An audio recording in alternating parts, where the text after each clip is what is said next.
1, please. Consider approval of Finance Committee minutes of June 6, 2017. Reviewing of the minutes, are there any corrections?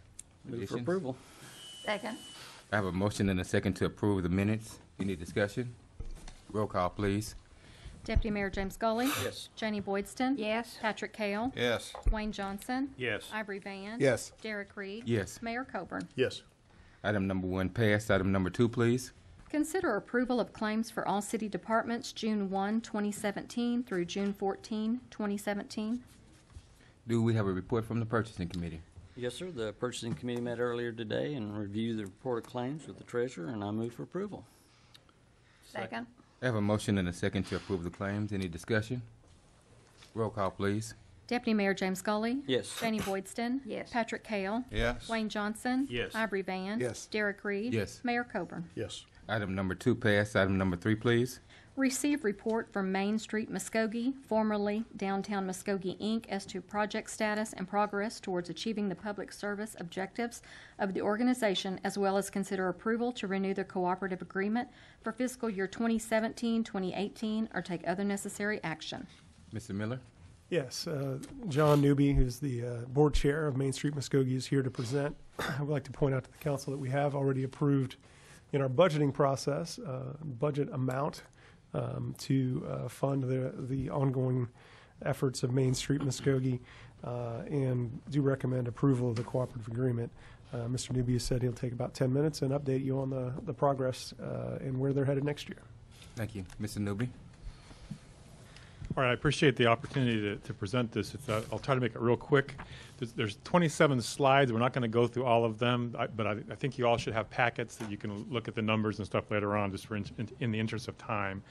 But the second slide talks about the things that have already happened in downtown with formerly DMI, which is now Main Street Muskogee. And they're listed on here. The funding that was presented last year, large part of that went to the OU funding, which I believe is mostly completed, and a lot of good ideas have come from that. I think the city would be well to move forward on some of those things, although some of those things are probably years down the road. That money also went to help pay executive director, manager, which up to this point in time, there's been several events, the Bonanza, Art Crawl, Christmas Parade among a few. On January 1st, we actually reconvened a whole new board. Going to the next slide, well, actually I'll get to that in a second. We did establish the Main Street Muskogee, Inc., which is formerly DMI, as we mentioned, and then we've established kind of the groundwork and the moving forward direction of the board. Several of the board members, a lot of these names you probably know.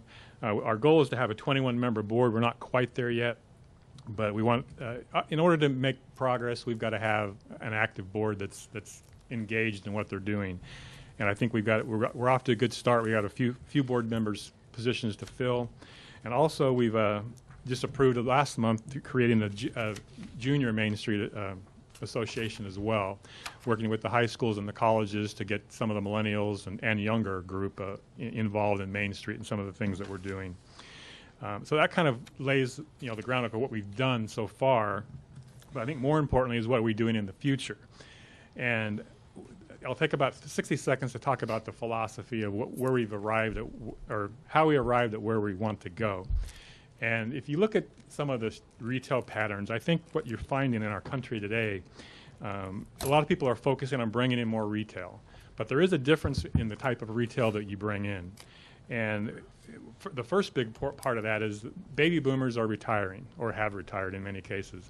They're not spending the money that they've spent for the last 20 years. So you're seeing a pullback economically in what the baby boomers are actually spending. They still have the money. They still go to G-Fest. They still do those types of things, but they're saving their money. They're not buying new houses, cars as often. They're not buying, couches and love seats, things for their home. They're actually, in most cases, downsizing. So you've got that dynamic going on. The other dynamic going on is also you have the millennials and the Gen Xs. Shopping wasn't so much of a sport for them. They would rather have the experience of whatever that experience may be, travel, so forth. And so you're not seeing them spend the money on retail as much as you are on experiences and travel. So you have those two kind of demographic trends that are kind of merging at the same time. So it's our belief that if we focus on just retail, that could be fraught with a lot of peril moving forward. And so, and a couple of the numbers on there too, I'll just point out. Retail space has grown about 5 times the rate of retail spending over the last 5 and 10 years. And so couple that with the demographic trends, and you've got some huge problems there. Another slide I'll just show real quick. Household spending on apparel over the last 20 or 30 years has really decreased almost in half. So, what we've been trying to do as a group is study what makes the most sense for Main Street. And by the way, if I get close to the 10 minutes, let me know, 'cause we'll move quickly. And what most studies tell us is it's not the Best Buys and the national chains that actually attract business to your community or attract the uniqueness to your community. Those are important. It's kind of like the minimum price of entry to be competitive.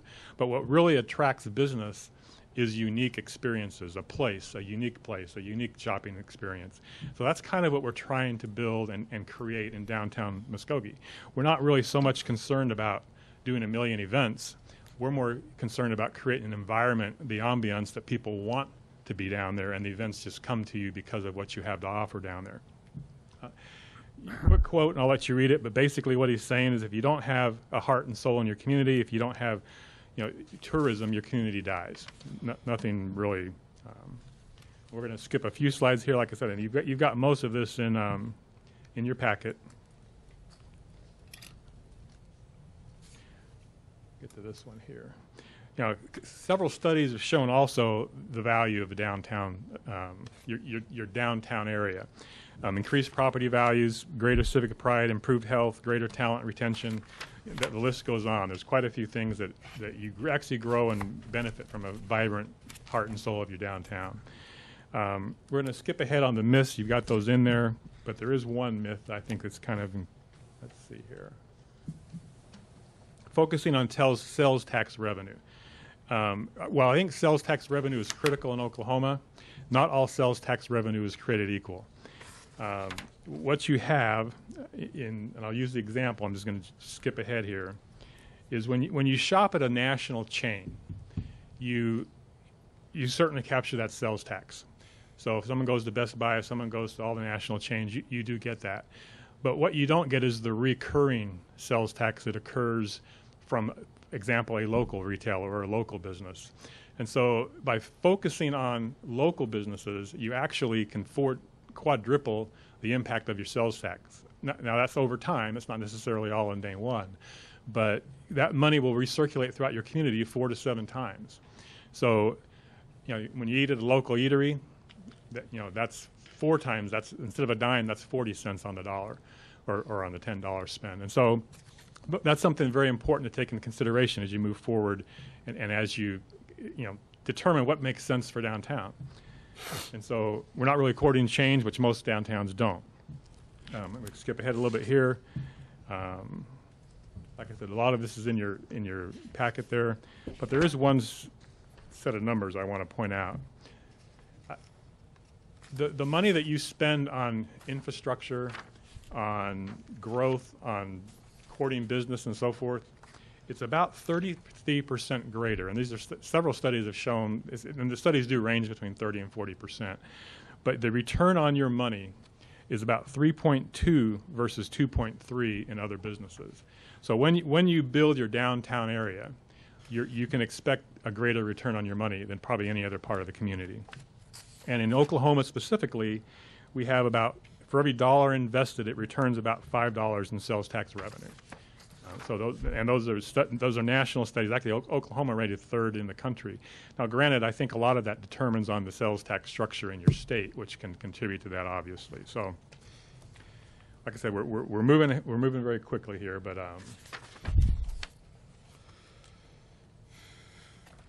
so what's going to happen over the next year? Right now, we have a very engaged board, and it's growing. We're creating the junior mainstream, which we've talked about. We've got, we started and approved last meeting actually an electronic billboard signage program that goes inside of different locations. We hope to have one here in City Hall, as a matter of fact. so that when people walk into businesses or walk out or stand at the cash register, they can, a lot of times that's just time you're standing there doing nothing. You'll be able to see on an electronic digital board what's happening, what's coming up in your town. We've ordered the first 7 of these. We'll probably try to order about 7 of these every quarter and build up to about 50 of those around town. Originally, that kind of spawned off of another idea because the board was talking about buying actually the larger billboards and actually control some of those, which we intend to do, but that'll be down the road a little ways. The South Main project, which we haven't had a lot of hand in ourselves, but we have had a little bit of input in that, and hopefully that'll happen in the next year or so. But that, the road diet discussion on the South Main. We have approved 10 facade improvements, which are taking place right now. Of course, that was through the consideration and the Community Muskogee Foundation, which I think DMI has done that previously as well. Right now, there's approximately, and this is obviously subject to changes, $5 million in projects, not that we've generated, don't get me wrong, but that are being very seriously considered for the downtown Muskogee area. We're working with very preliminary discussions with Roy and the city on a TIF district. So you'll be hearing more about that, I think, as time progresses. We've approved a downtown sound system, and we'll be ordering the first segment of that. That's about a $50,000 to $75,000 project just for Broadway itself, but that'll take place over about a 3-year period of time. There are a few complications to that we need to get over as far as the light poles are a little bit too short, so we got to find some alternatives for that. But of course, we're still on a executive director search as well. We're looking at doing a downtown covered band shell, not a large, for a huge concert, but just for local performers to perform, maybe over on the Hunt Green or someplace like that. People can sit, have a blanket, lawn chairs, that type of thing. Something that just came up the other day, or a couple of weeks ago, actually, we talked about it again the other day, was the space between Arvis Bank and the guitar shop. There's nice green space there. Put a couple outdoor chess sets with life-size people so people can come down and play a game of chess, on lunchtime or something. Just little things like that to just kind of create the ambience of what you're looking for. And of course, we will have major events. We'll still continue to do those, although we're trying to kind of double down on some of the events that we have and see if we can partner some groups together and actually create some mega events that last more than just a day. A good example of that might be the chili cook-off. What if we took what's already a hugely successful event and turned it into 4 or 5 day event leading up to it with car shows, just kind of really put things together to create several days downtown instead of just a day downtown. The bottom line, I guess, is really this. Our mission statement is to bring to life the heart and the soul of downtown Muskogee. And it's been said, and I think the quote's in your packet there somewhere, a downtown without a heart and soul is really non-existent. And most studies have shown, and most people will, or most business owners will relate to this, but if you don't have a vibrant downtown, you're going to have a hard time creating jobs. Because most businesses of size that's one of the first places they look to is your downtown to see what kind of vibrant downtown. If a business is looking to come into Tulsa or Muskogee or the area, and they drive through Utica Square, or they drive through Rose, the Rose District, or they drive through downtown Muskogee, where would you locate your business? So that's kind of the challenge we have, is to create that here in Muskogee, and that's something I really believe that we can go a long way with Main Street Muskogee, obviously, but it takes the whole community. We're just one little tiny piece of that puzzle. But with that, I'll leave it for questions, and I think I made it in 10 minutes, didn't I? Outstanding. Thank you. All right. Any additional questions for Mr. Newby? Do we need to take any action on this, Roy? Yes, there is a renewal of a cooperative agreement that is included in this item. Okay, do we have a motion? So moved. Second. Have a motion and a second. Any discussion? Roll call, please. Deputy Mayor James Scully? Yes. Janie Boydston? Yes. Patrick Kale? Yes. Wayne Johnson? Yes. Ivory Van? Yes. Derek Reed? Yes. Mayor Coburn? Yes. Item number 3 passed. Item number 4, please. Consider approval to renew an interlocal agreement with Hilldale Public Schools to furnish law enforcement and school resource officer functions for the district campuses within the city, or take other necessary action. Mr. Stewart? Yeah, this is an agreement with, or an interlocal agreement with Hilldale Public Schools. This is to provide an SRO contract to provide 2 officers for approximately 2,000 students. The amount of the contract for the SRO is $134,927. In comparison, last year it was $109,205.06. Last year it was a 50-50 split with both parties paying $54,602.53. This year the split is going to be a 57-43 split, with Hilldale paying $75,000 and the city paying $59,927.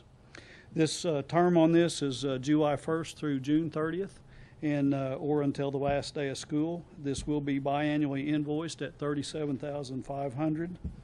I'm going to use the words of Dr. Cootie as me and her were discussing this. This is a very powerful program. It provides active shooter training, child abuse reports. It's mentors to those kids, and I'm going to stop there and let Dr. Cootie actually come up and give you a more detailed version of what that SRO means to Hilldale Public Schools.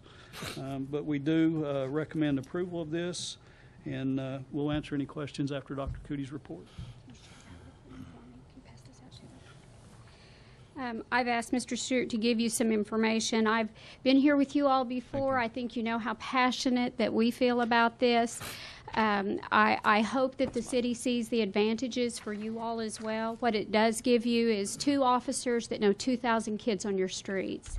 And the people in the police department understand that when things happen that involve our students, they know who to call. They immediately call on one of our SROs to come in and help you with that, even if it's nights, weekends, whatever's going on. I've given you a little information. I think there's sometimes some misunderstanding about the demographics at Hilldale, and so I like for you to see that. It's just a philosophy. The School Resource Officer Program is completely a philosophy about having people who are on the streets, in the know of what's going on in the community, in our schools on a daily basis, and then going back out to the community and knowing our kids. So it's community policing at its best. They're in touch with 2,000 students on any given day. I invite you, any of you, to come anytime and see the interaction they have. These are not officers that sit in their office.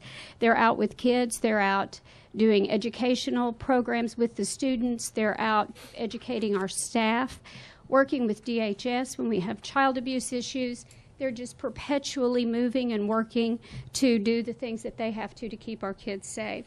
I will tell you that we asked the Office of Homeland Security to come in and do an assessment last year for us, and I actually met up with the man who came and did that recently, and he said, I just can't stress enough, the most important security you have is not a gun. It is the fact that you have people in your buildings that know your kids. That is the best security you have. The fact that their cars are sitting outside says to the community, this school district is a priority, and that we're going to invest in them and be here to keep them safe. I would remind you of the difference between an SRO and a security officer. I know we talked about that a little bit last year. And I hope that you'll just understand that security is just that. They may stand at the door with a wand. They may walk around and make sure things are secured. The whole purpose of the school resource program is to build relationships, to get to know kids, to get to know families, and to be able to intervene when they need to on their behalf. And we have 2 of the most passionate officers that I've ever had the pleasure of working with. Our school district is committed to this program. There's some school resource training this summer that is being paid half by our foundation and half by the PTO to pay for the expenses for them to go and continue their training in building relationships and working within school districts. So I appreciate the opportunity to speak to you. I invite any of you to come out anytime. We'll gladly show you around, introduce you to what's going on in our district. I promise you you're getting your dollar's worth, and we are willing to pay more this year to make sure we can maintain that program. Do you have any questions for me? Ms. Cootie, Yes. Dr. Cootie, what do we see as far as Hilldale going forward? And you know, my concern with Muskogee Public Schools, we have, you know, community resource officers, but Muskogee Public Schools is paying entirely for them. And, you know, with our budget situation, you know, we have Right. 2 school districts in our community, and we need to see. Right. And I knew that that was a concern, and you know well that schools are in the same shape cities are in. We're all in the same boat here. Absolutely. We have cut 22 positions in the last 3 years in our district, and we haven't cut the SRO program, if that tells you our priority. I believe, and again, it's a philosophy, I believe that this should be a perpetual ongoing program. I do see that if we can ease up our amount, we are willing to do that over the next few years. It's important that they're employees of the district, for a school district our size, employees of the city, for a school district our size especially. I don't see in any time in the near future that we could say we'll just hire our own and do it all ourselves. But I think the key to that is you all seeing the benefit for the city. That's just really key, that you understand that you've got 2 guys that know all those kids and are interacting with them. And what you can't put numbers to very well is prevention. What didn't happen because of having those people there? So I know that's been a bit of a struggle with the city is how do we continue this and maintain this? I know when I've talked to Mr. Hall, this is how Muskogee started their program, was with assistance from the city and some sharing of resources in order to accomplish that. Muskogee's 4 times almost as big as we are. I think it will be but a while before we can do it independently. But philosophically, in my opinion, the best is to have Muskogee Police Department of employees that are also on our campus and assigned to our campus. And remember that those people can be called out at any time. If there's an emergency, they leave campus. If there is training, SWAT team training, any kind of task force they're involved in, of course we expect them to be there. I want them to be good SWAT team leaders too. And so it's a reciprocal thing, and I hope over time you all will come out and see how much it's a reciprocal process. And I clearly understand. It's a and I budget think issue, and I get that. Everybody does how important that interaction is with them being inside the school district. And initially, when it started with Muskogee Public Schools, it was through a grant program, and the benefit was, it was tremendous. But right now, it's extremely hard to get police officers. I mean, they have got a very, very challenging job, and Absolutely. it's very important that we have as many police officers on the street. So I just wanted to make sure that we could see that, in the future, we could get that percentage up higher. Hopefully, as our legislators get. I guess Wake up, maybe, I'm or become more wishful thinking here. Become more aware of us. that educational funding is going to get back in line like it's never been in Oklahoma, but maybe we can get that portion back where the city could be more reimbursed for those officers. And we will do anything we can to certainly push that. I've helped write grants before. For a while, there were a lot of federal grants related to police in the schools, and they've just dried up. But we will certainly help and support that in any way that we can. Thank you very much. Any other questions? Mr. Chairman, may I be recognized? Yes, sir. Yes, I was going to ask Officer Ford and Officer Spears to come up.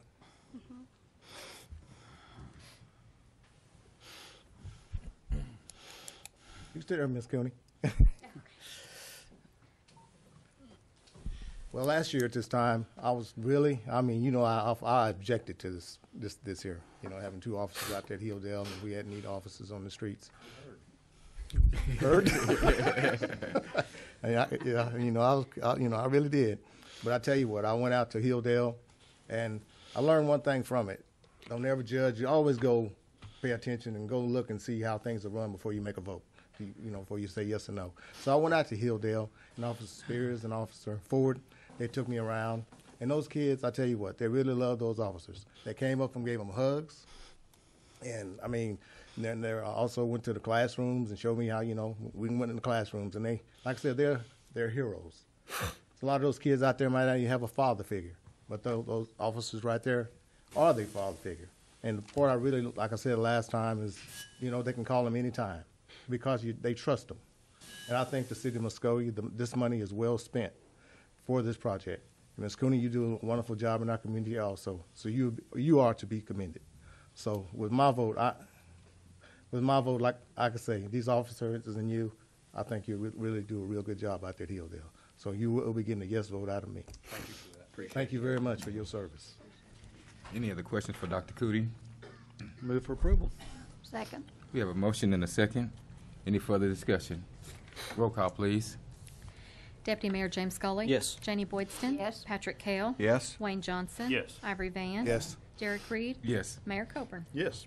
Item number 4 passed. Item number 5, please.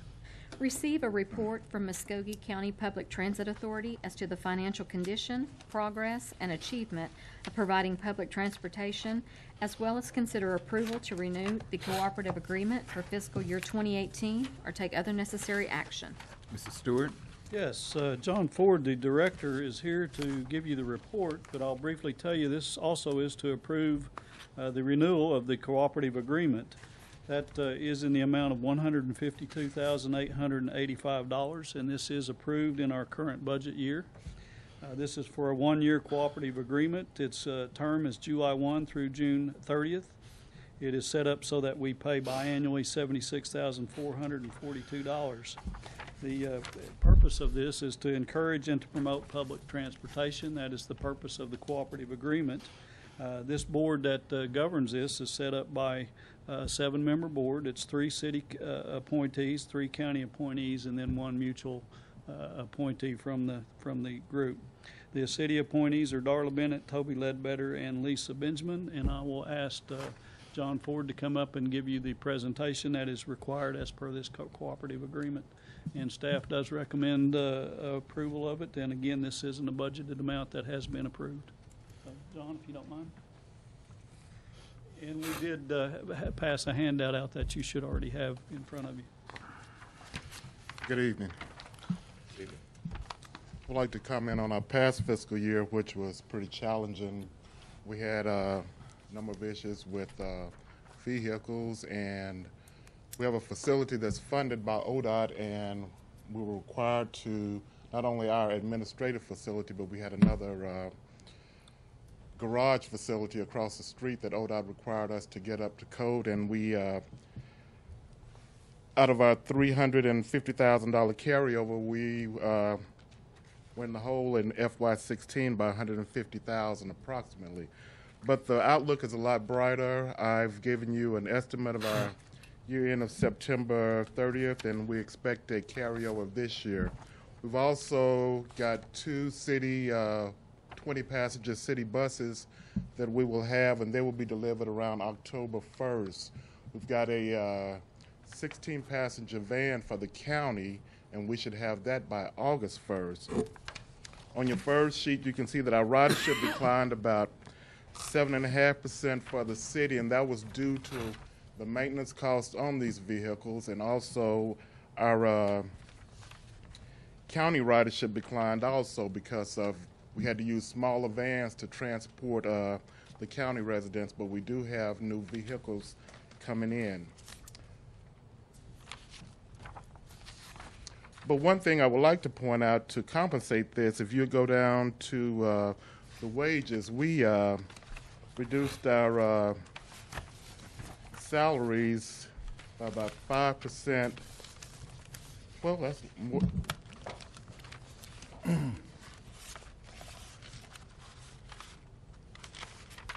8%. We cut down on overtime. We did a better job of scheduling. We have new software installed that we're working with, new scheduling software that's provided by ODOT.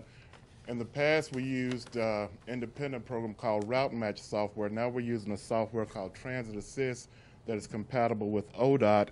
And with the scheduling feature, we anticipate cutting our wages by 8%. Any questions? I've got a question. You said a year or two earlier you had a $300,000 carryover, and we had to do maintenance, or what exactly did we do? Okay, on our administrative facility, I was not the director then, but I know the city matched so much money, and How much was that project? Do you remember? I'm not sure, but we've got, you talking about the project as far as? Yeah, I mean, apparently it took up all of the money that you had. That it and must have been a heck of a refurbishment. That, and along with our vehicle maintenance, if you look at that line item also, because we have, our fleet is an aging fleet.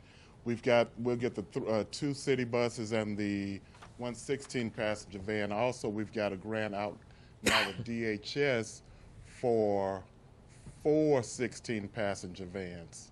And maintenance costs, vehicle maintenance costs, as well as the building costs, is what really hurt us in FY16. Well, let me applaud you for the efficiencies in payroll and scheduling. That's a tremendous way to save money and through efficiencies, and it's a heck of a job. And hopefully it doesn't hurt people too much. We're just more efficient. Exactly. Some of these softwares are just remarkable, and big kudos to you on that reduction. Thank you. And I'd like to thank Mr. Tucker for continuing. I started off with Howard Brown, and Mr. Tucker stepped in, Mr. Miller, and Mike Stewart has been just a tremendous help. And I just thank you for the cooperation from the city in supporting our program. Keep up the good work. Thank you. Can I ask one question, if you don't mind? I see Greyhound bus lines. That's a pretty significant line item, 204,000. Right, okay. That's a pretty interesting deal, if you don't mind me asking. I will answer that. I was not the director then, but I believe in, you might can correct me on this, 2011 when then President Obama had the stimulus. Okay. Muskogee got to partly purchase a Greyhound bus because we have a bus station here. Okay, we kept the bus for so long. This is how we're funding our vehicles right now. Greyhound bought the bus from us, and we got $207,000. And now we're using that money. It can only be used for vehicle match. That's how we're going to upgrade our fleet right now. Okay, that's just a pretty good-sized line item I haven't seen before. Yep. That's pretty interesting. There's nothing I like better than I wasn't the director back then. And I don't recall. It's the same thing. It's the same thing as I wasn't on the city council back then. There you go. But to come up with that $204,000 for vehicle purchases, that's going to be a welcome sign. And we can use it as match money. Wow. Any further questions for Mr. Ford? Yeah, Mr. Chairman, may I be recognized? Yes, sir. Yes, Mr. Ford. Here I am. Last year, I know the farmers market, y'all helped the farmers market get the older people to the market. How did that work? I mean, was it really a very, very good program? Spring of last year, the ridership was steadying up. In the fall, it went down. So right now, right before I came to the meeting, I have talked with Ms. Swan. We're going to try to get it going again. She has a commitment from 4 of the housing, the Manhattan building, the Surety building. I can't think of the other 2, but she has a firm commitment from them because we want to get a certain amount of riders. So we're going to do it again starting, I'm meeting with her tomorrow at 10 o'clock, and we're going to try, I'll have something, I guess I can let Mr. Stewart know and let you know the progress that we're going to do on that. Does it still, this process still had to go before your board? Yes, yes. Like I say, when I came to, those meetings when y'all got that started, Right. I thought it was a very good program because it gives our senior citizens here that don't have a way to the farmers market, or if they do, I mean, older, they drop them off right there at the curb by the Civic Center, and so they can get their vegetables and everything. So I think that's a very good program, and I'm 100% behind that. If you do, when will you have a meeting? Would you call me? I sure will. All right. Mr. Chairman, I turn the floor back over to you. Thank you, sir. Any further questions? Move that we renew the cooperative agreement with the Muskogee County Public Trust Authority. Second. We have a motion and a second. Any further discussion? Roll call, please. Deputy Mayor James Scully. Yes. Janie Boydston. Yes. Patrick Hale. Yes. Wayne Johnson. Yes. Ivory Van. Yes. Derek Reed. Yes. Mayor Coburn. Yes. Item number 5 passed. Item number 6, please. Consider approval of the lowest bids as follows. A, 3,500 pounds of concrete at $85 to Mid-Continent, Twin Cities, and Muskogee Ready Mix. B, 3,500 pounds of High Early at $90 to Muskogee Ready Mix. C, 3,000 pounds of concrete at $82 to Mid-Continent and Twin Cities. D, Flow Fill at $63 to Twin Cities. And E, City Page Ray at $60 to Twin Cities for fiscal year 2017-2018, or take other necessary action. Mr. Riley?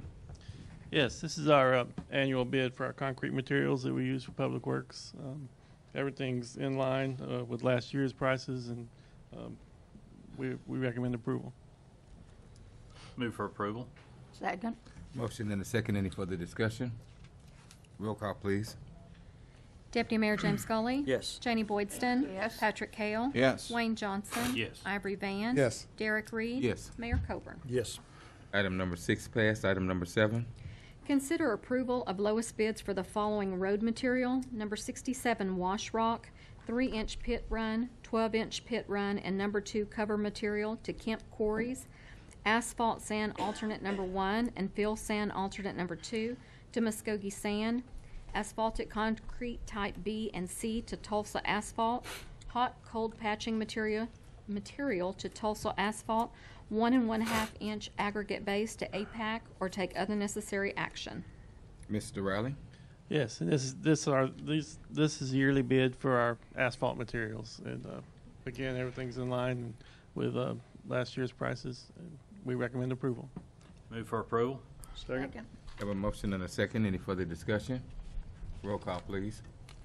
Deputy Mayor James Scully. Yes. Janie Boydston. Yes. Patrick Kale. Yes. Wayne Johnson. Yes. Ivory Van. Yes. Derek Reed. Yes. Mayor Coburn. Yes. Okay, item number 7 passed. Item number 8. Consider approval of the lowest and best bid from H&G Paving for the Hatbox Trail Loop for the amount of $191,752.26 as recommended by staff and Planning Design Group, or take other necessary action. Mr. Wilkerson? Members of the committee, just as a reminder, this is a project to add additional trail out at Hatbox to make the connection from the south and the north ends, or the east and the west, anyway, to complete a loop where we get the trail users off the street. If you go out to Hatbox and you try to make that 3-mile loop, you wind up on the street or in the parking lot. So we made a grant application to both the Oklahoma Recreation Trail Fund and the City of Muskogee Foundation. When we were awarded both of them, it's $100,000 each from each entity for a $200,000 project. So we put the project out to bid, and H&G was low at $191,000, significantly lower than the next bid. So it's within our budget. We would recommend that we move forward with awarding it to H&G. Move for approval. I got a question real quick. Who on your staff prepares your grant applications? We do. Myself and Brooke Hall. Okay. Well, you guys do a good job. Thank you. It's Second. Second. Okay, thank you. Have a motion and a second. Any further discussion? Yeah, Mr. Chairman, have we recognized? Yes, sir. Yeah, Mr. Wilkerson, H is this one that's got the bid. Have they done other work here in Muskogee? Have you seen their work? Yes, specifically where I was involved, they were a subcontractor on the Cootie Creek Trail, which turned out very nice, satisfactory. No problems there. And then they also did the work out at Hatbox for the new roads and the pavement that was done out there. Okay. I just, like I said, I just like to see work done when you up here saying yes. I want to make sure. We take the work that is into consideration, quality. and although he was a sub with Williams Contracting for the Cootie Creek project, if you want to go down there and take a look, I think it turned out real nice. Okay. Just like quality work, Mr. Wilkerson. Turn the floor back over to you, Mr. Chairman. Thank you. Roll call, please. Deputy Mayor James Scully. Yes. Janie Boydston. Yes. Patrick Kale. Yes. Wayne Johnson. Yes. Ivory Van. Yes. Derek Reed. Yes. Mayor Coburn. Yes. Item number 8 passed. Item number 9, please. Consider approval of a professional services agreement with Betty Other Williams to provide representation for the City of Muskogee in 4 inverse condemnation lawsuits filed in Muskogee County District Court, styled England versus City of Muskogee, case number CV 200720. Lacey v. City of Muskogee, case number CV 2007-1377. Taft v. City of Muskogee, case number CJ 2007-1410. Vaughn v. City of Muskogee, case number CJ 2007-1371, and authorize the mayor and city clerk to execute the agreement or take other necessary action. Mr. Tucker? Mr. Chairman, members of the committee, as many of you know, Ms. Williams has provided the defense on these 4 inverse condemnation cases since about 2008. They have gone up on appeal twice, and we did have a trial on one of them earlier, which was continued and will begin again tomorrow. So we're asking that we renew that you all renew the professional services agreement with Ms. Williams for the next fiscal year. The rate, her hourly rate, has not increased for the last several years, and as of this fiscal year, we have paid her $8,261.28. So happy to answer any questions, but I recommend approval. Which is her hourly rate, Mr. Tucker? Say that again. Much is her rate? $200. $200. Second. I have a motion and a second. Any further discussion or questions? Roll call, please. Deputy Mayor James Scully. Yes. Janie Boydston. Yes. Patrick Kale. Yes. Wayne Johnson. Yes. Ivory Van. Yes. Derek Reed. Yes. Mayor Coburn. Yes. Item number 9 passed. Item number 10, please. Consider approval of the Community Development Block Grant Fiscal Year 2018 application documents, Citizen Participation Plan, Applicant Resolution, and Leverage Resolution committing up to $117,016 as leverage, all relating to the Oklahoma Department of Commerce Small Cities Set-Aside Grant Fund Program, or take other necessary action. Ms. Callahan? Thank you, Mr. Chair, Commission members. This is our annual application process. A required public hearing will be held on Monday evening at City Council. And this part is for the application documents. It's kind of the initial setting and the kind of explaining the application documents that are required to be submitted and getting things initiated for the public hearing. It is required to have a public hearing, and then there will be the second required public hearing for the closeout. For this year, we've again decided to do demolition. It will be for the 2017 funding. Muskogee's been awarded the $117,016. Generally, we always budget or have budgeted the $100,000 for demolition, and we match that. In the past, or this past year, we were awarded more funding and matched that with the abatement funding. And this year I have put that out there that we could match it, the $17,016 that they have reallocated to Muskogee, and that would give us an additional funding to leverage for a total project of $234,032. If that is the council's wish, then we could do it that way too. We'll see how this project works this year. It does help. Since the abatement projects do have a limited budget, but quite a bit of abatement that is required, this does help get some of the abatement taken care of. On some of the larger projects that are the dumping sites, it's not so much the weeds and the mowing, it's the huge dumping sites that can be considered demolition, but it's not an actual house that would be removed. It's the large materials that need to be removed and hauled off to the dump. We've got a lot of mattresses, there's a lot of cars that need to be hauled off, and there's just big items that need to be removed from different sites all over town. So we can use that towards this project under CDBG. And so this isn't a public hearing that will be held on Monday. Move for approval. Second. I have a motion and a second. Any other discussion or questions? Roll call, please. Deputy Mayor James Scully. Yes. Janie Boydston. Yes. Patrick Kale. Yes. Wayne Johnson. Yes. Ivory Van. Yes. Derek Reed. Yes. Mayor Coburn. Yes. Item number 10 passed. Item number 11, please. Approve the professional services agreement for the fiscal year July 1, 2017 through June 30, 2018 with Michael Gilliard to provide representation on workers' compensation cases. Mr. Tucker? Mr. Chairman, members of the committee, again, this is a request to renew a professional services agreement with Mike Gilliard. Mr. Gilliard has provided representation on our workers' comp cases that are litigated for at least 10, maybe 12 years, certainly before I started here. We've been very pleased with his performance. He has, this last fiscal year, we paid approximately $18,000. Actually, exactly not approximately $18,365.11, funding of which comes from the set aside for workers' compensation. His rate, Mr. Van, hourly is $110, but there are a number of cases such that the rate will differ, such as if a party's not represented, then we're charged a flat fee of $250 or $150 for a joint settlement. Happy to answer any questions, but I recommend approval.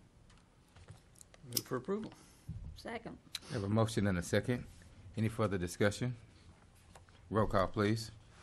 Deputy Mayor James Scully. Yes. Janie Boydston. Yes. Patrick Kale. Yes. Wayne Johnson. Yes. Ivory Van. Yes. Derek Reed. Yes. Mayor Coburn. Yes. Item number 11 passed, and that was our final item for the Finance Committee.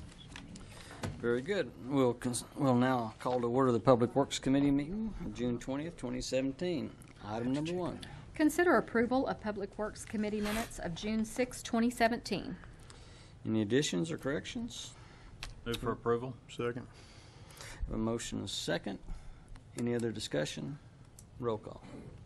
Deputy Mayor James Scully. Yes. Janie Boydston. Yes. Patrick Kale. Yes. Wayne Johnson. Yes. Ivory Van. Yes. Derek Reed. Yes. Mayor Coburn. Yes. Motion carries. Item number 2.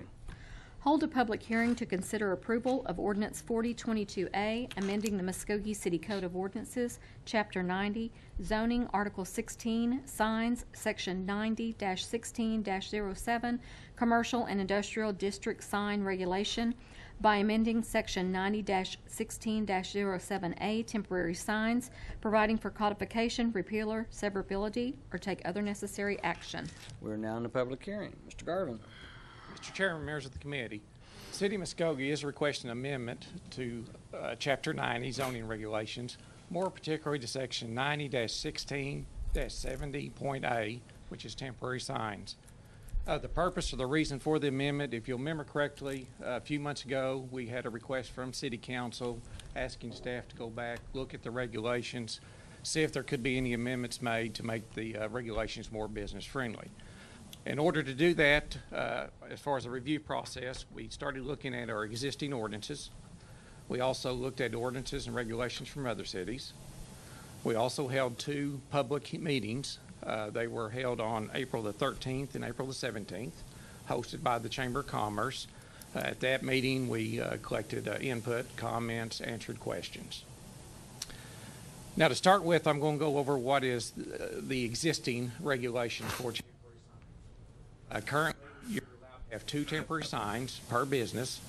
Those signs are required to be attached to the building. They cannot extend farther than 12 inches out from the building itself.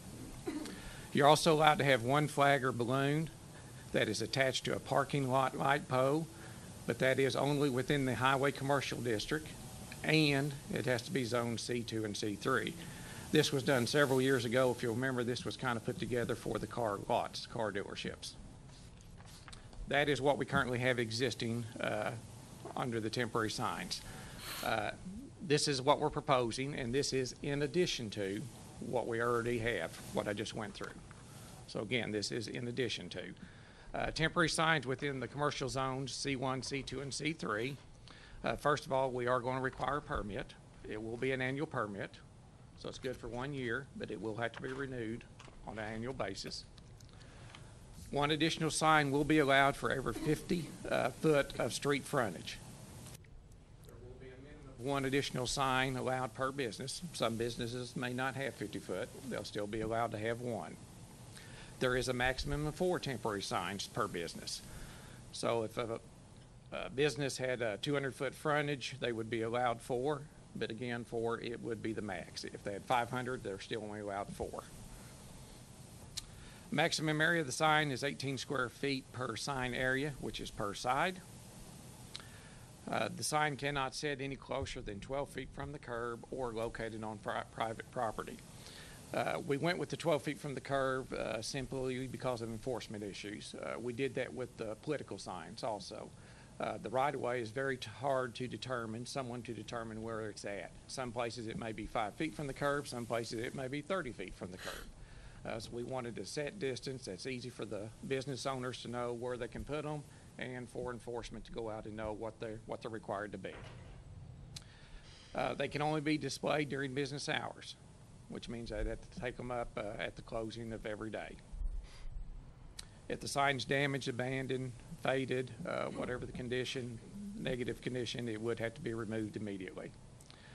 We're also going to require that a sticker be attached to the sign once the permit is issued, and again, that's strictly for enforcement purposes. Make it easier on enforcement. Next one I'm going to talk about is temporary signs within the central business district, which is the downtown area. Within downtown, again, there will be a sign permit required. Again, it will be an annual renewal. One sandwich board or A-frame sign per business will be permitted in the right-of-way or the sidewalk. Basically, on downtown, the buildings are built on the property line.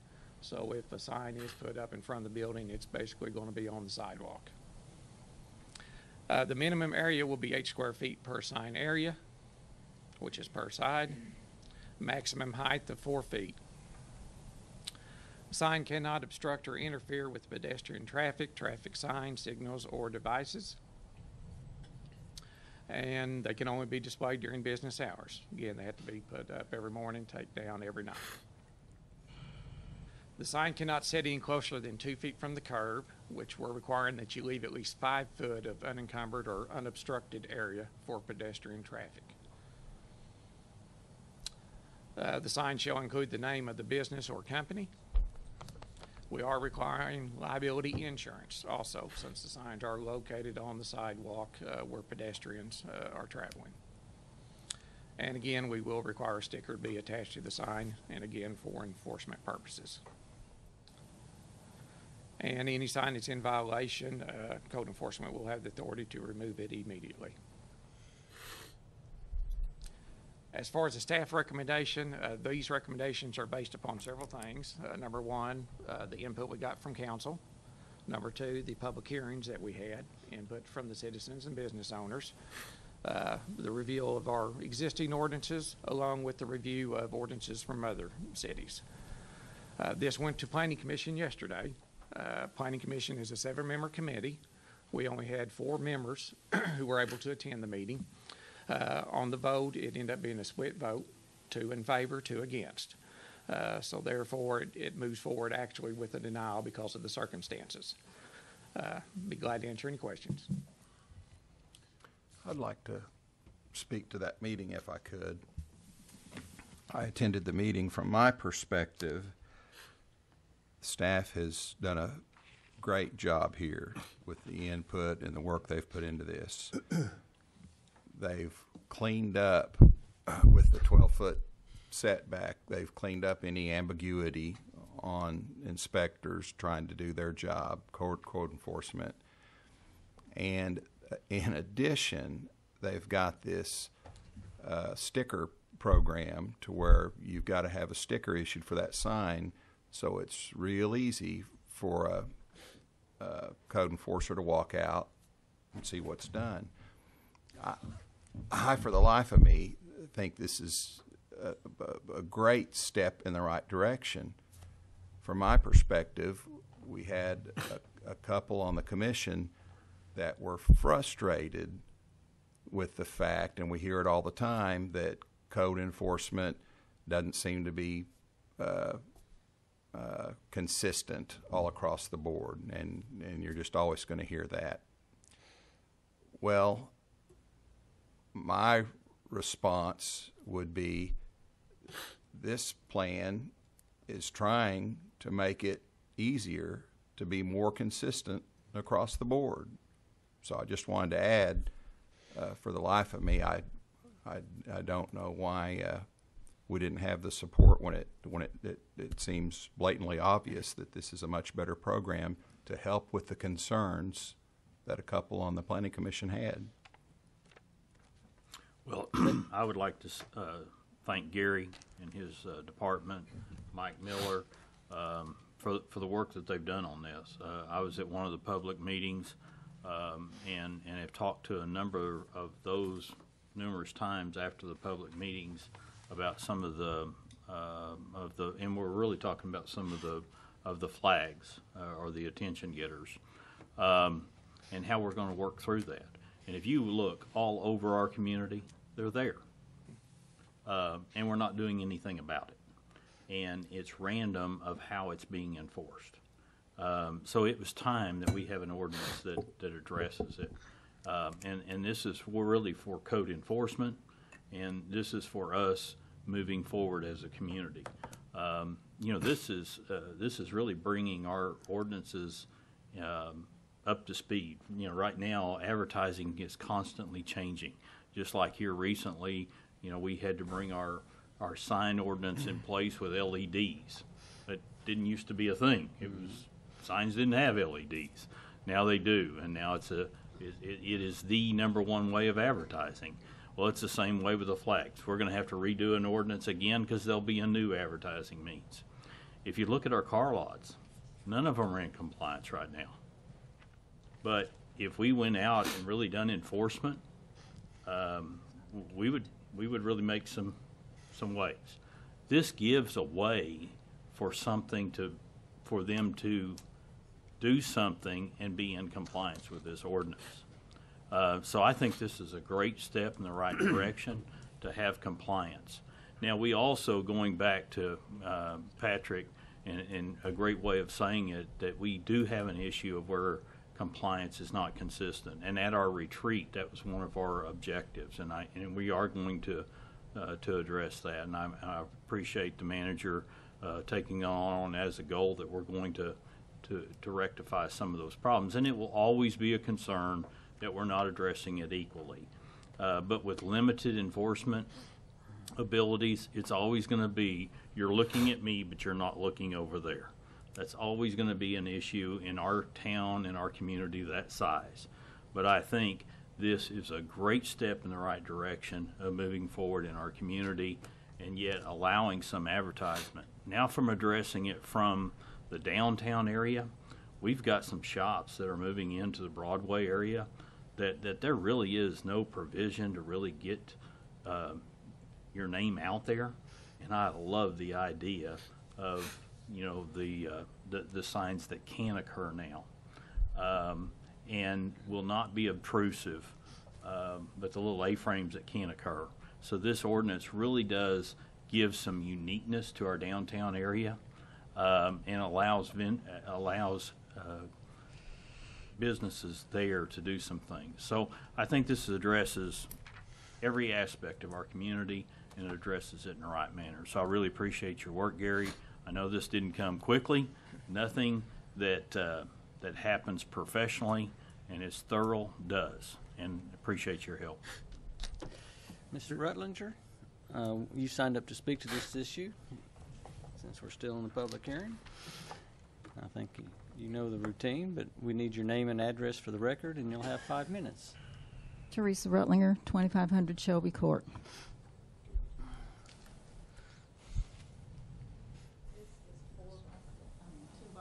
I can't. Sorry. This is 2x4. This looks huge to me to be half of a sandwich. And you figure if everybody decided to put one in front of their store, that's going to be just littering the sidewalks as far as I'm concerned.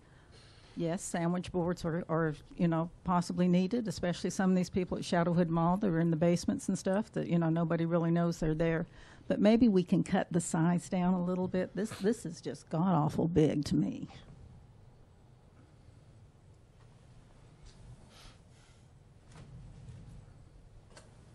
I have another question, too. If we do sandwich boards, yes, they've got to put their name on the top, the business name on the top, but what's to prevent during elections that they don't go ahead and put their candidates' names on that? Do we want to just be splattered with the, vote for so-and-so on there? Now hiring, signs, do we want that to be on there too, or do we want it strictly diverse sales, or this is the special of the day for the restaurants and that? I'm trying to be devil's advocate here. I know that we do need to do some type of conformity. I would like to see too, if you're going to do sandwich boards, everybody's has to be the same size, not the square footage. But that way, when you're walking down, you're not going up and down and seeing things wide and seeing things, tall. To me, it's just an aesthetic thing. We're trying to make this an attractive town, and if we start kind of doing a free-for-all as far as the signs go, everybody's going to have their own idea of what their 8 square foot is, and then it just starts getting junked up. One suggestion, this has nothing to do with the signs, awnings. I think awnings are great to put signs on, and then also on the tops of the buildings to have them come up high enough to where people aren't going to get hit. But in your ordinance here, you say something about reduced traffic hazards caused by undue distractions. To me, sandwich boards and creaking your neck between parked cars to see what it says is going to be much harder than if you had something on an awning or something coming up off of a building. Yes, it's a little bit more expensive, but in the long run, I think it's going to make our town a little bit nicer. The other thing that was brought up was the OU downtown study and suggestions. What we're doing with these signages, does that mesh or fit in with their vision of what they thought would be appropriate for our town? Or are we going to be taking one step forward, and then if we go and apply what they had suggested, find out that we have just kind of messed things up a little bit? I'd like somebody to look into that before that really gets further down the line. What else? I really wish before the city council meeting everybody would go to downtown, pictures of downtown Grapevine, Texas. They're a town similar to ours. They're more moneyed town, but they have some very good ideas. And I think if you saw some of the pictures, I made some pictures that they're black and white though, and they're small. Don't mind passing them around. But they've been very, very successful during the daytime hours. Yes, they still have a bit of problem as far as any activities in the evening. But it's a very successful town. It's a very interesting town. People come from all around to go and visit there, make it a weekend trip or something like that. And I would like for Muskogee to be like that. I don't know if we'll ever make it or not, but, if you think positive, it comes true. But they do have a lot of awnings. When I was in New Zealand, it gets hot there. I think when you've got the awnings, you've got the shade, people linger a little bit more. And a lot of people put signs on the awnings, the little fringe thing that comes down, or sometimes even on the top, which is, to me, a dual-purpose thing. And I don't know if they can go ahead and maybe do a match of some sort for new business owners to where it's a plus, it's a win for the city, it's a win for the owner, and win for our town, completely. Strollers. I did notice that someone was making a comment in Grapevine, Texas, because they do have little tables and stuff like that where people eat outside. We have to make sure that we've got enough room for people if they are visiting and they have children with strollers, that we don't have a problem with that. And I'm out of time, and I haven't been able to say everything I wanted to, but hopefully I've hit the highlights. Thank you, Ms. Rutlinger. Any questions, or anybody want to take a look at this? Or I'd be interested in your pictures. Okay. Gary, my understanding is that these sandwich signs will only work in some areas. They won't work in every area because you've restricted. You're making sure that baby strollers and what have you have access around them. It'll depend on the width of the sidewalk in front of the business, because there has to be at least 5 foot of unobstructed area, minimum. Seeing that no one else signed up to this issue, we're going to close the public hearing. Comments or questions? Here I have 2 questions. With the name of the business on the sign, the banner flags, does that mean that the sticker suffices by putting the name on, or does it have to be printed on the flag with the business name? Because I notice a lot of the On the ones allowed within the commercial district, the C1, C2, and C3 does not have to have the name of the business on it. The ones downtown would have the name of the business. And our kind of theory or thinking there was a lot of the businesses, their business signs are mounted flush to the building so you can't see it. So if you got a sandwich board out there, we want them to know what business it is, and then they can do whatever advertisement. Okay. And plus enforcement too, being on the sidewalk, if it's laying over or something happens to it, they can go by, they know who that sign belongs to. Yeah. So, Then on the surface area, I'm assuming that you looked at the prefabricated signs that are available and determined the surface area based on what's available. yes, we looked at several different issues, and we also got some input at some of the public hearings on the size of the signs and from ordinances from other cities. Okay. The main deal was the height, being 4 foot in height was the main, and of course, the 5 foot sidewalk unobstructed area will determine the width at that point on some of them.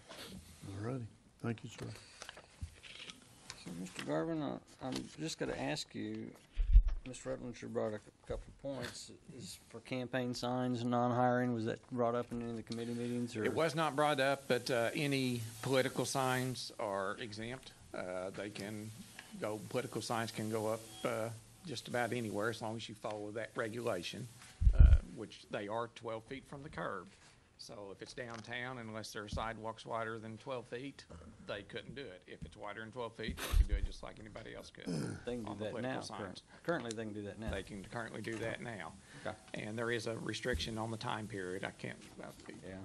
30 days afterwards. Yeah, or so many days before. Not prior to the filing, and within so many days after the election. Okay. The other, as far as help wanted, if they wanted to put on there help wanted, don't see an issue with that if they're needing help and put that on the sign. I'm going to go back to the OU downtown plan, but I don't recall seeing anything addressing temporary signs within the downtown within the plan, but I'll go back through that and see. As far as the strollers, we've already addressed that. 5 foot has to be unobstructed. Okay. Any other questions for Mr. Garvin? Yeah, Mr. Scully, may be recognized. Yes, sir. Mr. Garvin, have you been in any other cities here in Oklahoma that has all these signs that's folded up in front of people's businesses? How does that look? Yes, I have been to a few. It's been a while. Back some years ago when we was doing the sign regulations on some other issues, we went through several cities looking at their signs, dealing with portal signs, temporary signs, and everything else. Every city has a little different ordinance and allows a little different. I think I gave a summary at one time of about 10 cities that we looked at and what they allow and what you'll see within their city. And again, everyone's a little different. Where you see a lot of the sandwich board signs was the Oklahoma City area. They have an ordinance dealing with it in Oklahoma City. There was another city, I don't remember, I'd have to pull the summary. I don't remember if it was Norman, that also had the sandwich signs that allowed them. But again, it depends on what city you go to, on what you see. Issues. And one more question. I have one more question. Okay. On these flag signs, Mm-hmm. so explain to me how this is going to work. Because, here in Muskogee, I've seen people with flag signs, outside their business. Okay. And also, you see a lot of them in Tulsa. Yes. The way the ordinance will work on the flag sign is currently they're not allowed. There shouldn't be any out there currently. With the new ordinance, you're allowed to have at least one per business, minimum of one.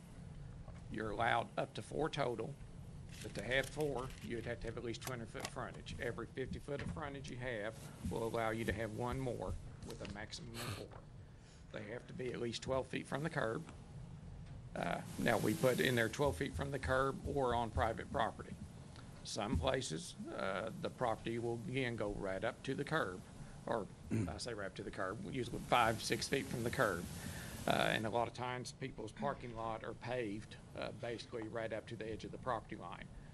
So we wanted a place where they could put them, so we made that one exception on the 12-foot for those areas. They have to be put up, taken down every night. Would be displayed during business hours. They're required to have a permit, annual permit, renewed annually. How much is the permit? Right now, I believe sign permits are $35. Yes, I believe is what it is. Is that per sign or just? That's if they want to, it'll be per location. If they want to put one sign up, it's 35. If they got large enough property and want to do 4, it'll be the same price, $35. I know when I go to Tulsa and look at those flag signs, they do get your attention. I mean, they look nice, I think, myself personally. And that's what we heard from a lot of the businesses, is it draws attention to them, gets customers there. I'll turn the floor back over to you, Mr. Chairman. Thank you. Gary, the way I understood that, though, if you're on Main Street or Shawnee and you got a car dealership, it's a little different as far as the flags and the balloons and that sort of stuff. If you're on the Highway Commercial District and Zone C2 and C3, you can have one balloon or one flag attached to the parking lot light pole. Okay. And our deal then, before they had all the stringy flags covering everywhere, and the ordinance was revised to still allow them to have some type of Attention getters? Glitter, but not have the whole parking lot covered. Okay, just want to make that clear for everybody else that the car dealerships have a different clause, and it's not based off the 200-foot frontage. Correct. Is that correct? Okay. And also keep in mind, everything that we talked about tonight is in addition to what's currently allowed. You're still allowed to have the 2 against the building too, the 2 banners. Okay. Any other questions for Mr. Garvin? But those balloons, they don't put them on each car. The balloons at the car lots are supposed to be on the parking lot poles and not the vehicles themselves. Okay. Okay. Any other discussion?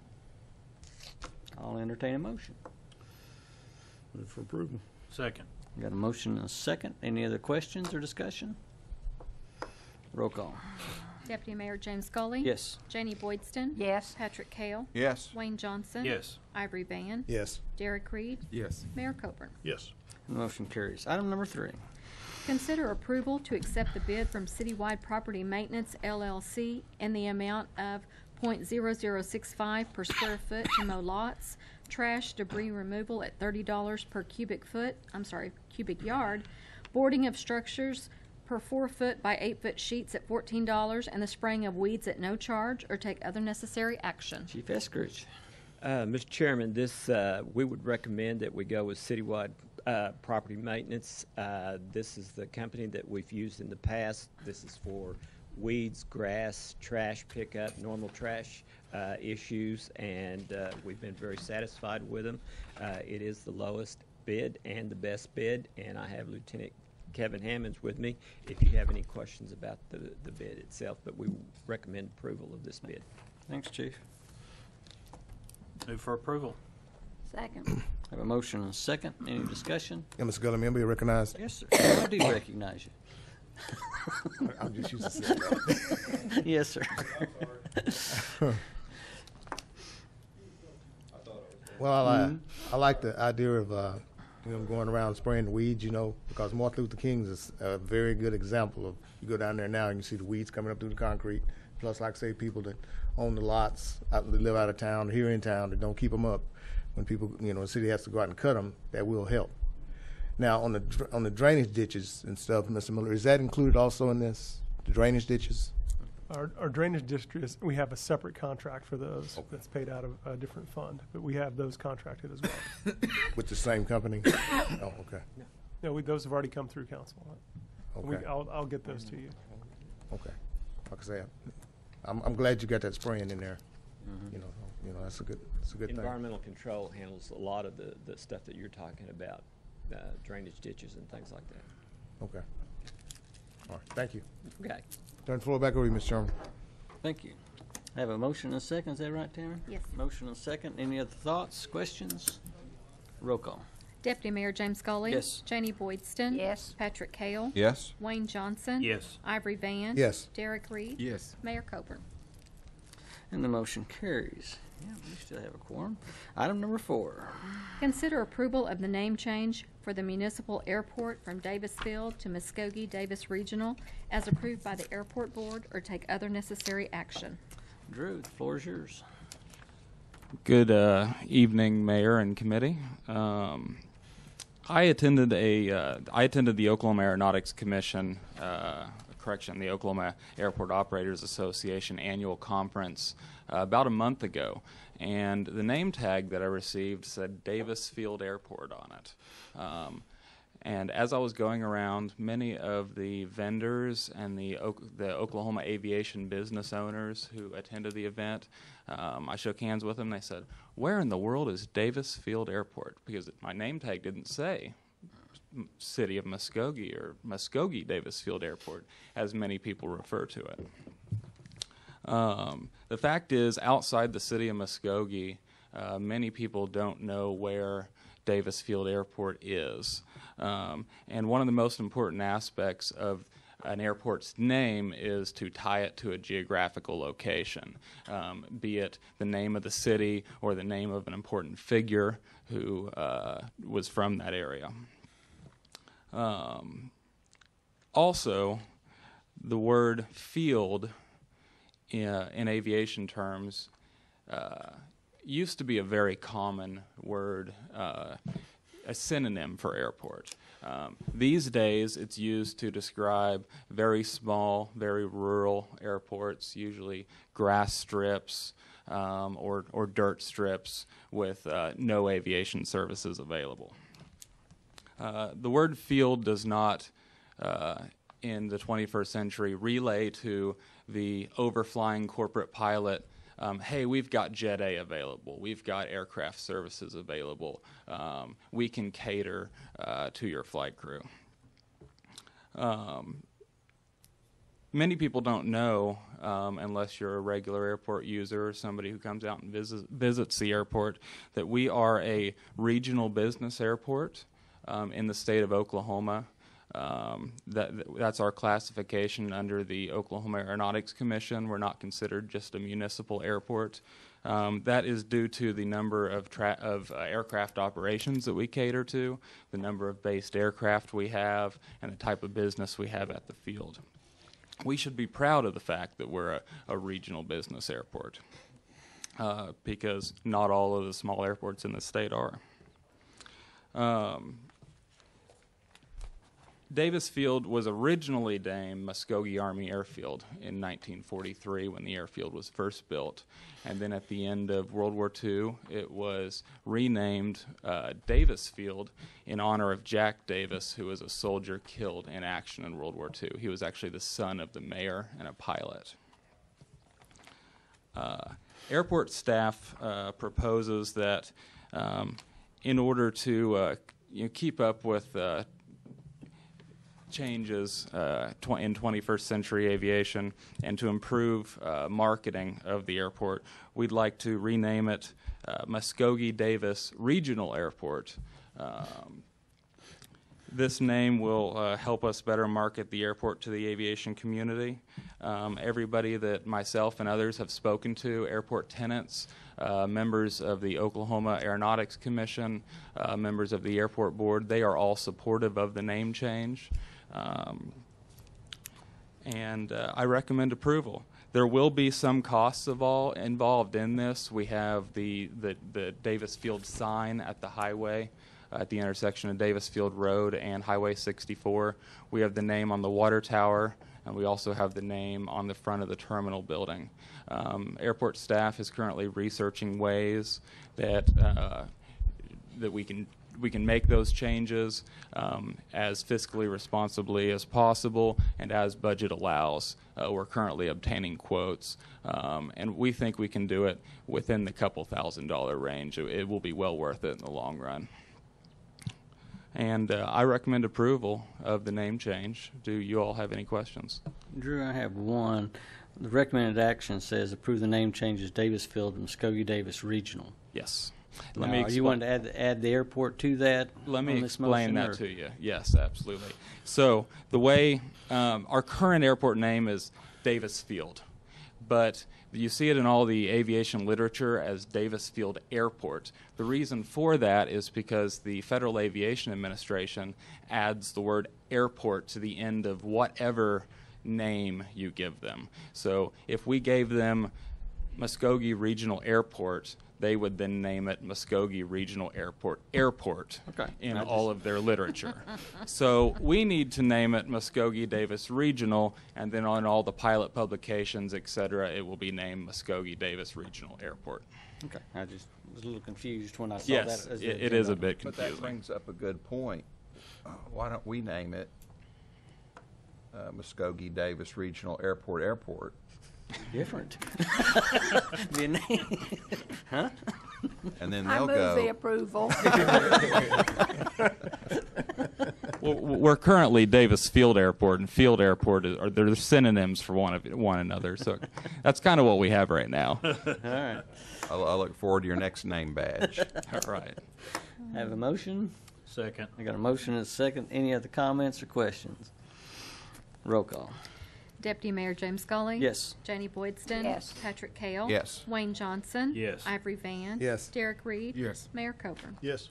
And the motion carries. Item number 5. Receive City of Muskogee's annual Phase 2 Stormwater Report for permitted MS4s submitted to ODEQ March 1, 2017, and take any necessary action. Mr. Riley. Yes, this is our annual report for our stormwater. Abby Wright, our environmental technician, is going to present that to you. Oh, Abigail. Now, hello. Okay. Yep. It wasn't working earlier. Okay. The City of Muskogee. Let's see. We submitted our Phase 2 annual report for permitted MS4s. That's municipal separate storm sewer systems. So that's our storm drainage systems. And we submitted that on March 1st, 2017. We received correspondence from ODQ that they received it on March 8th, 2017, and that it would be reviewed. And they said they would send comments if they had any, but we have yet to receive any comments, so it should be accepted. In your packets, I've included some tables from the report. The report was 40 pages long, so I tried to summarize those for you guys. We had status of compliance with our permit conditions. And most of those are our, we have minimum control measures we use to help reduce pollution, and there's 6 of those, and under each of those there's best management practices that we'll say we will do to meet those requirements. And we come up with those and submitted them to DEQ in January of last year, 2016.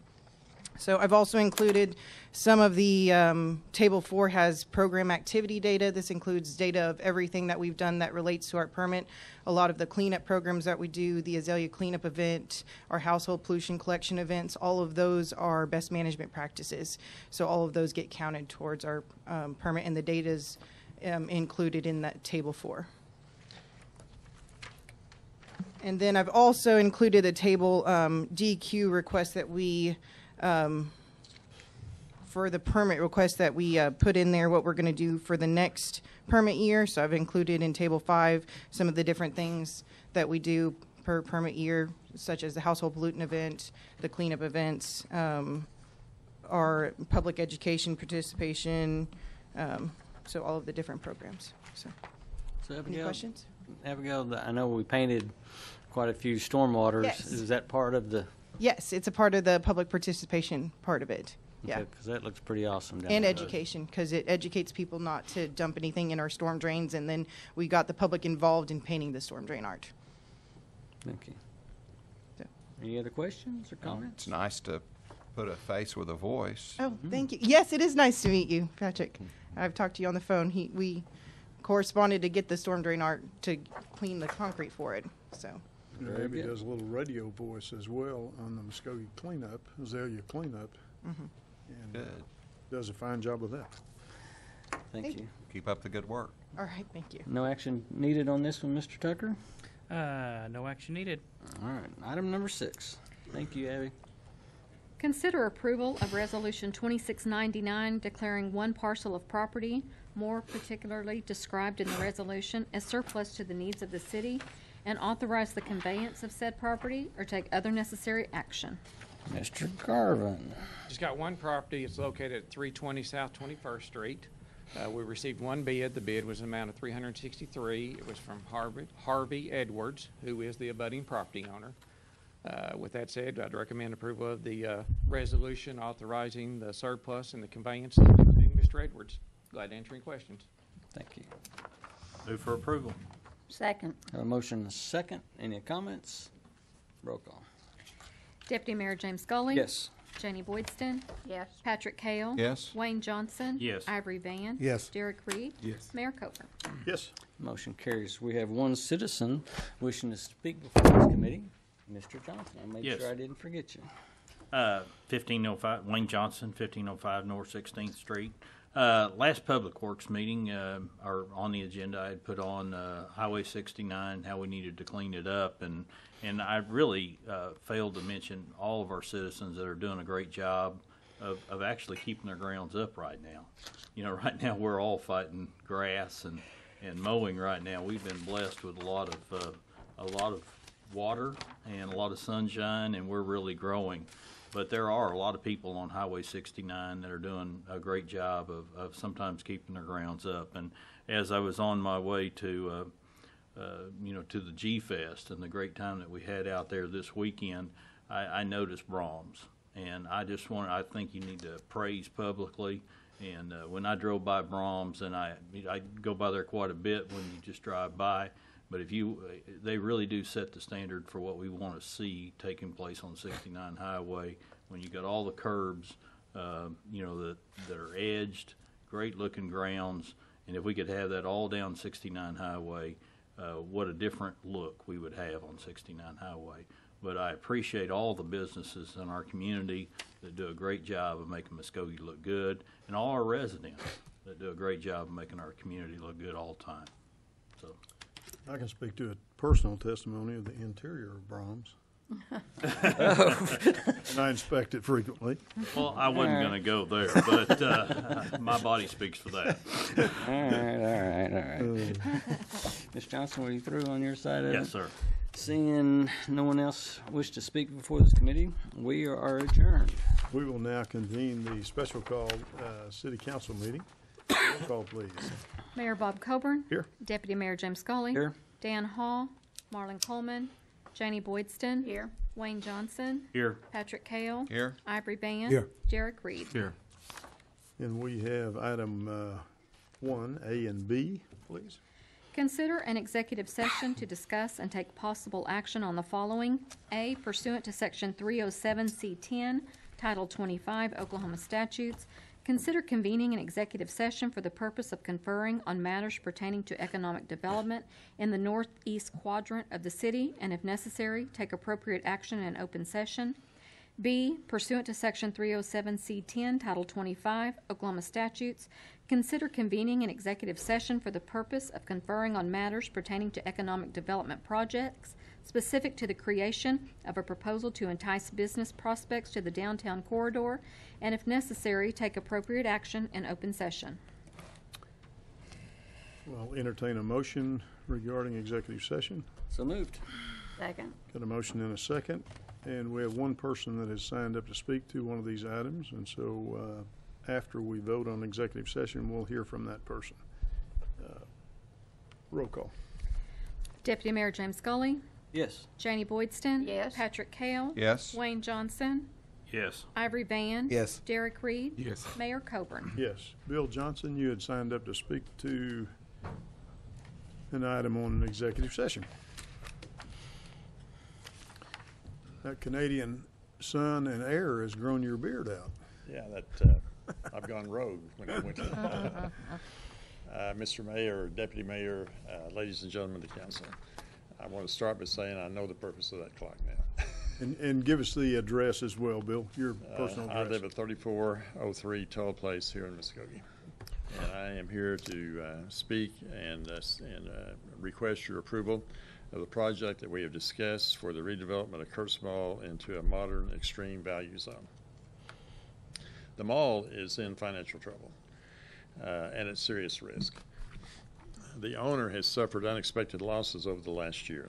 Hastings, Hancock's, Kingsdown Mattress, and the game center in the back have all closed.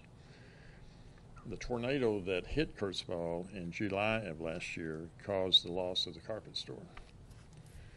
The grocery store has suffered a loss of sales and only has a short time left on their lease obligation. The loss of the mattress facility alone was over $250,000 annual loss for the owner. The owner has another major financial problem. The storm drainage system that runs through the east portion of the property is failing. Sinkholes are occurring in areas that traffic is driving over. He began before his losses of repairing the system and started at the north end running south toward Shawnee, and he has spent $350,000 of his money on that project. The remaining work to be done has been bid at a cost of $830,000. The owner is unable to proceed. His bank is putting pressure on him. The city system connects with this private system. Someone from the private sector or the city needs to make and will be made to make the repairs.